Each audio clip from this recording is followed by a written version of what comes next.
வங்கக்கடலில் உருவான காற்றழுத்த தாழ்வு நிலை தாழ்வு பகுதியாக மாறியுள்ளதால் தமிழகத்தில் அடுத்த 24 மணி நேரத்தில் மழை பெய்யும் என்று சென்னை வானிலை ஆய்வு மையம் தெரிவித்துள்ளது. சென்னையில் இன்று செய்தியாளர்களிடம் பேசிய இயக்குநர் திரு பாலச்சந்திரன், வங்கக்கடலில் உருவான காற்றழுத்த தாழ்வு நிலை தற்போது தாழ்வு பகுதியாக மாறியுள்ளதாக கூறினார். காற்றழுத்த தாழ்வு பகுதி தமிழகத்தை நோக்கி நகர்ந்து வருவதாகவும், இது மேலும் வலுவடைந்து காற்றழுத்த தாழ்வு மண்டலமாக மாற வாய்ப்புள்ளதாகவும் அவர் கூறினார். தமிழகத்தின் அடுத்த 24 மணி நேரத்தில் வட மற்றும் கடலோர மாவட்டங்களில் கனமழை பெய்யும் என திரு பாலச்சந்திரன் தெரிவித்தார். மணிக்கு 40 கிலோமீட்டர் வேகத்தில் சூறைக்காற்று வீசும் என்பதால் மீனவர்கள் யாரும் கடலுக்கு செல்ல வேண்டாம் என்றும் அவர் எச்சரித்தார்.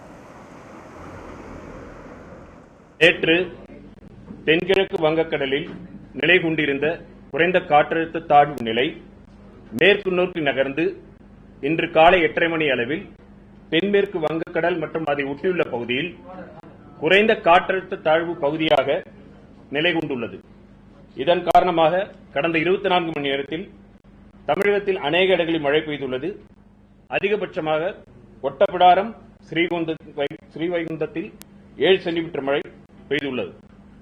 இந்த குறைந்த காற்றழுத்த தாழ்வு பகுதி மேலும் வலுப்பெற்று குறைந்த காற்றழுத்த தாழ்வு மண்டலமாக வரும் 24 மணி நேரத்தில் வலுப்பெறும் தமிழக கடற்கரை நோக்கி நகரும்.